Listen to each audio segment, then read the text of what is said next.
Your imagination, quite literally, is the key to you manifesting absolutely everything that you desire. In today's video, I want to bridge kind of these three aspects that we have to our minds and the way that we as humans perceive reality. And one of those is the eternal present moment, right? We have this present moment. If we go super esoteric about it, we could call it the endless world or the eternal now. And without going super in depth on this topic, I want to bring us to the other two aspects that we have in our mind that give us the power and capability to create our reality. One of these aspects is our memory, and one of these aspects is our imagination. Our imagination is what creates our future, and our memory is what recreates the past. So our objective should always be to expand our consciousness and open up our imagination so we can create a new reality for ourselves rather than ruminating on the familiar past and our memories of what was our reality before. Because the more that we can place our attention on our future and our imaginative reality, what we want to experience, rather than what we have experienced in the past again and again and again. So that being said, how can we use both our past memory as well as our future imagination, bridge these two together to work in our favor so that we can create the desired results that we want, the desired manifestations that we want? We're going to talk about how we can use our imagination and our memory to our advantage. Stay tuned. Hey Soul Fam, welcome to my channel. I'm Rohosa, and if this is the first time that you're seeing my face, then welcome. It is such a blessing to have you here on the channel. Now, if you're interested on topics on spirituality, self-development, manifestation, and so much more, then you're going to want to hit that subscribe button so you do not miss out on any of my future uploads. And the content's getting an upgrade, so definitely come stick around and make sure you don't miss any of the value that I'm sharing on this channel. Now, today's video is sponsored by yours truly, me, and my one-on-one coaching. Now, my one-on-one coaching is a space for you to truly gain clarity over your desires, because clarity over what you want is number one, to gain clarity over your purpose, to see your blind spots and to overcome them, to manifest your wildest dreams and your wildest desires, to boost your confidence, and to really reclaim your own power that is innately inside of you with support. Whether you're wanting to elevate your life in your relationships, in your career, in your business, and really any other area, because it is so immensely personal to you and tailored specifically for you. So if you're ready to jump on board, book a call with me. I'll leave the link in the description down below. If you're a new customer and you've never done coaching with me before, I have a very special package that I will also link down below on the same page.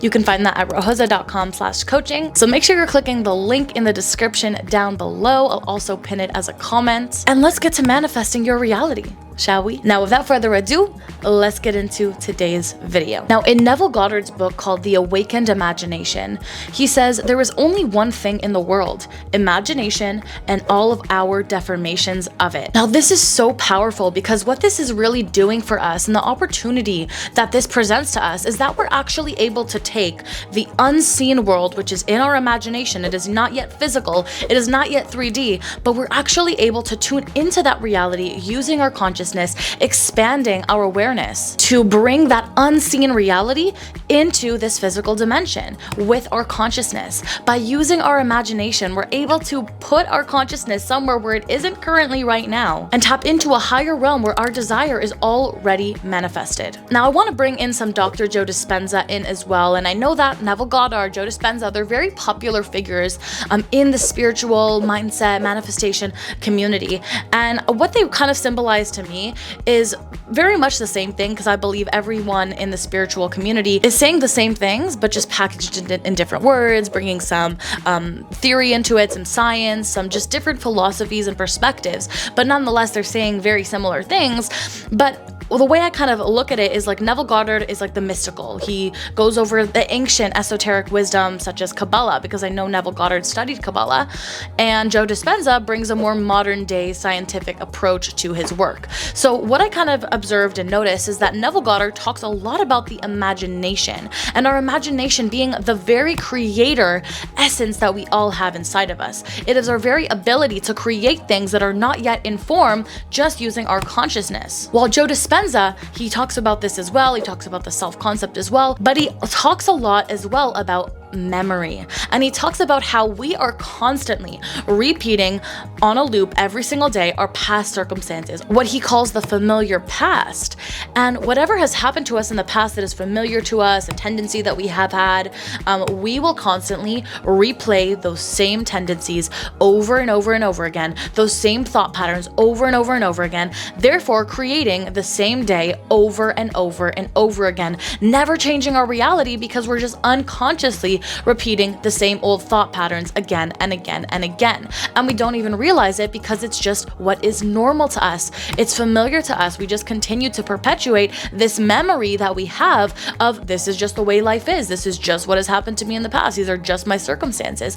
Not realizing how powerful this other side to us is, which is our human imagination, to actually create something different. And the more repetitively we go into out of memory and into our imagination and repetitively repeat the new story again and again and again, we start to create new memories. And this is the power of actually being able to use both. When something is a memory, we're able to call upon it so powerfully. So what our goal should be is to bridge these two worlds of our memory and our imagination, to use our memory to our advantage by constantly pulling on memories that are favorable to us. And when we think of the future, practicing, developing this muscle of persisting in new thought forms, in what we would desire our life to look like, to constantly go back to that place.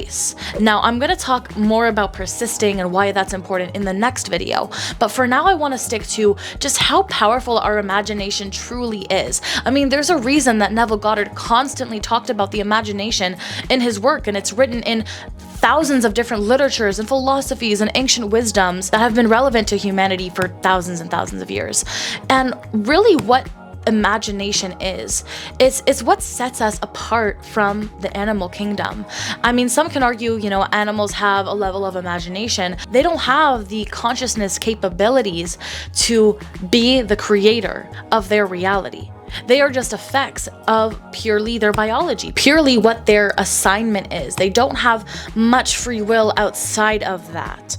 Meanwhile, us humans, on the contrary, we do have free will. We do have the ability to change our timeline, to change our circumstances, to change our consciousness, to expand ourselves beyond our current reality. We do not have to stay stuck where we are right now. Whatever your circumstances are when you're watching this video, just know they're not permanent. At any point in time, you have the ability to say, I am the creator of my reality, and I choose to use my imagination, this godly power that us humans possess, to actually create something new in my life. And the more we go there, the more we strengthen this imaginative thought, the more real it becomes. Our imagination is our actual creator ability, our ability to see things that have never existed before. Isn't that interesting? Like, we should be, if our consciousness was limited, we should be only able to recall past memories and only create things based on what we know. But as humans, we're actually able to expand our consciousness beyond what we've seen. We're actually able to be creative and come up with new ideas, birth new ideas that have never existed before in creation. We're able to actually be the creator of our lives. And what is imagination? Imagination is the only real reality.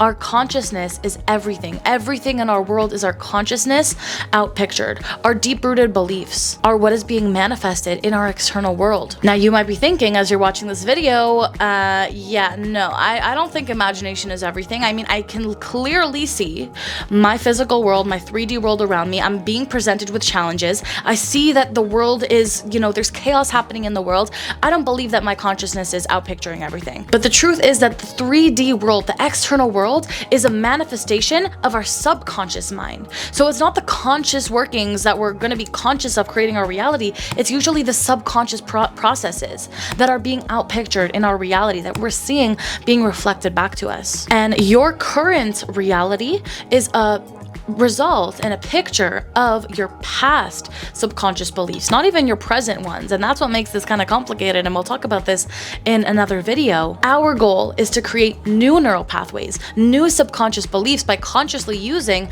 our imagination to repetitively go into that state rather than just pulling from memories, because our memories are just subconscious reiterations of things that have happened to us in our past experiences, our current self-concept, the way we view the world, the way we expect things and assume things to go. If we want to change the way that this world shows up for us, we need to first change the inner workings in our own consciousness. What stories are we constantly putting our focus and attention on? Because that is always going to outpicture in our world. It's not until we start changing those neural pathways, start changing what we're focusing on 99% of the time, and focusing instead on the imagination, the reality we want to create. Sometimes our memories can be very limiting because they pull us back from expanding our consciousness to create more, to tune into that imagination. But it's our responsibility as the conscious creator of our reality to say, I'm not going to listen to that. To consciously choose to not go back to those old stories. And I mean, it makes sense. Like we get so used to the mundane. Our brain just wants it easy. We want it on autopilot. Even though we may not like our circumstances, they're still familiar to us, and so we keep going back to them. But the truth is, it's very, very simple. We should always just be asking ourselves, where is our mind 95% of the time? Is it usually ruminating on the negative, ruminating on all the things that are wrong, all the problems that you have in your life? Or is your time spent instead focusing on the positive, on gratitude, and on the imagination aspect of your mind, the life you want to create? So it can either be focused in the past or in the future. So that really is step number one, is shifting our focus, which is the normal tendency that us humans have to constantly be ruminating on the past, shifting it from constantly focusing on the past to creating new neural pathways, shifting our focus to becoming more conscious of where we're placing our focus. And how do we do this? How do we finally shift our state for good? This takes repetition. This takes practice in reaffirming the new story. And in the next video, I'm gonna dive into this topic so much more. So make sure you're staying tuned to that video, watching that right after this one. Once again, if you're interested in one-on-one coaching, the link will be down below so you can book your first session together. And I cannot wait to meet you. If you made it to this part of the video, please leave me a dinosaur emoji in the comment section down below, so I know that you're here, I know that you're still engaged all the way to the end, and so I can respond to your comment and cheer you on. So thank you so much for watching this video. I hope you got so much value out of it.